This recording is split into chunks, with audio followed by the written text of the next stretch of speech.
Tama ba dito? Ah! Whew! Uy! Musta? Musta guys? Tagal na nating di nag-vlog ah. Tagal ko nang di nagganto ah. Whew! Di na ako sanay. Wala eh. Nabusy sa shoot and sa school. Diba? Busy yan. Alright. So yun. Gusto ko lang i-share sa inyo guys kung ano yung mga naganap sa akin nung college era. Ba't ko sinabi nung college era kasi, ayun, kakagraduate ko lang ngayon. Then, nung nakarang araw lang. So, na-late na nga eh. Dapat i-upload ko to nung graduation. Kaso, di na ako nakapag-video kasi nga, yun na nga. Madami akong dapat unahin. Pero, ayun. Ngayon, nasingit ko naman ngayon. Yun, gusto ko lang i-share sa inyo guys yung mga naganap sa akin nung college life. Nung sa aking pagiging working student. Alright, work student. Wala lang, gusto ko lang i-share. Tsaka sayang din eh. May mga video din kasi ako, mga vlog din na ginawa na special para sa akin. Gusto ko lang i-upload. Sayang din kasi kung di ma-upload eh. Kasi, di ba, kaya ako nag-a-upload. Kasi gusto ko may mapanood. Pagtanda ko, gusto ko may mabalikan. Ganun lang. Gusto ko lang mag-imbak ng memories. Alam niyo na yun. So, sa abot ng aking mga kaya guys, try kong i-compress sa video na to lahat ng nangyari sa mga nakarang araw. So, yun, mga nakaraang taon. Kaya yun, samahan nyo ako sa unang araw ng face-to-face namin. Alright. Hey guys, oh. Tagal na natin guys. Hindi nakalabas. Nakalabas na videong may klase tayo. Sa araw na to ay ang unang naming labas at unang pagkikita ng mga classmate namin. Balita. Ay ba, what's up? Ay ba, what's up? Camera. Long time no see, par. Long time no look. Tagal nating di Naalam nyo naman na nagka-pandemic at nag-online class. Then, yun lang. At syempre, sa college life, may mabubuo din mga circle of friends. Oh. At isa sa mga circle of friends na tumatak sa akin ay ito yung mga yun. So, lumipas ang mga ilang buwan at sem ay natapos na ang sabay pagkasubo mo na wala ibang kuko. Unang pandemic year namin ng face-to-face. Putang ina, baka may baka. Ito may baka ata. Gago, may baka nga, pre. Tangina, may baka nga, pre. Tangina, pre. Gago, may baka.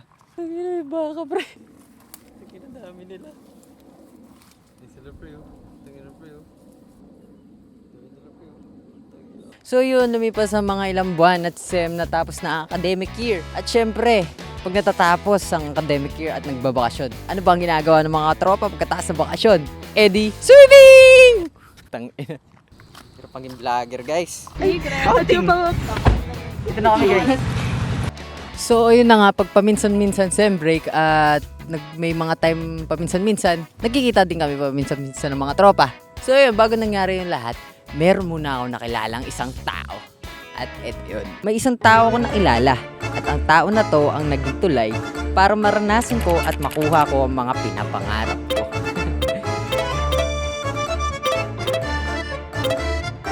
So yun na nga, meet Sir Josh, isang professional cinematographer at wedding videographer sa Canada. Ito pala ang first meet namin. So yun na nga, akala ko nung unas kami. Sa araw na yon ay madami kaming pinag-usapan at plans na gagawin. At sa araw na din na yon, yun din yung unang araw na nakasakay kami Ayan na, mamalapit na. ng roller coaster ni Rowell, yung buwabaliktad.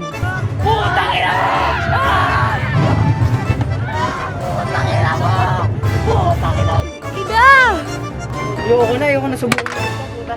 So yun na nga, madami siyang binigay sa akin ng mga wedding videos na aking edit. Sobrang dami. Sobrang taas din ng quality. Kaya medyo na-stress ako mag-edit. Pero kinaya ko naman. Sobrang paano ako na-stress kasi yung PC ko hindi naman siya kagandahan nun. Ewan ko paano ko nagagawa yun kasi sunod-sunod eh. Edit, school, tapos shoot, school sa weekdays, tapos pag uwi ng gabi, mag-i-edit ka pa, tapos pag Sabado Linggo, may shoot ka pa. Tapos yun, hanggang sa nagbunga naman lahat ng aking, pagtitiis. At ayun, dahil doon, bili ako ng bagong PC na mas mataas yung specs na makakapag-Valorant ako makakapag-edit pala ako guys. Ayun. Nakalipas ang isang taon at bumalik ulit ng Pilipinas si Sir Josh at nagbigay na naman ng aking i-edit. At yun din yung taon ng una naming pag-shoot dalawa. Una naming shoot together, guys. Shoot together. Ito, sir. Okay na yan. Oh, thank you. Sir! Ayan. So, nauna muna, ang prenup wedding. So, ito yon, the behind the scenes. Hello.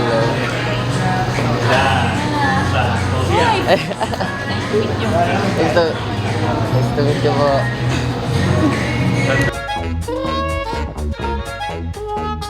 At ito din ang wedding day. So we are back again, guys. So ngayon, guys, ito na yung araw ng kasal na first shoot namin ni Sir Josh, ang PhilCab team. At ngayon ay kasama na si Rowell Rancurano. The next day. So we are back again, guys. It's a morning. And anong time na natin ay 7:51 at ang call time natin ay 9. Pero magsha-shoot na kami ng mga details maya-maya lang. And si Kuya mo Rowell, guys. Oh. A few minutes later. Na nga, guys. At ayun, ang time natin ay 9:41. Tapos na ang ating shoot. Ngayon, wedding. Ayun, natapos din, guys. And then, bukas, uwi na kami.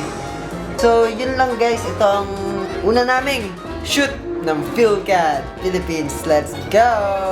Nabinyagan na, guys. Yes! So, yun na nga.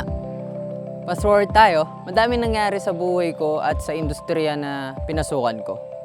Masaya naman, pero may mga times din na medyo malungkot kasi may mga tao ka ding na makakasalamuha na mamaliitin ka, papayain ka at kung ano-ano sasabihin sa'yo. Pero sa lahat naman ng pinag-shootan ko at pinag-freelance ko, lahat naman sila okay. At isang beses lang naman ako naka-encounter ng ganun. At yun lang yung masaya sa industry na pinasukan ko. Madami kang taong makikilala, magkakaroon ka ng mga kaibigan at may enjoy mo kasi kung saan ka, tsaka marami din pagkain, nakakasawa na nga ang catering eh. Ayun, so masaya ako na nakaabot ako sa point na to na nabot ko yung mga dating pinapangarap ko na akala ko hindi ko makukuha. Na akala ko, katas pa lang ng graduation, doon ko pala makukuha yung mga pinapangarap ko na, alam mo na, yung mga gamit, no, camera, yun, PC or ano, yung mga pangarap ko. Pero wala pa naman ako sa pinaka-goal ko. Pero ayun, iba talaga yung plano mo kaysa sa plano ng Panginoon.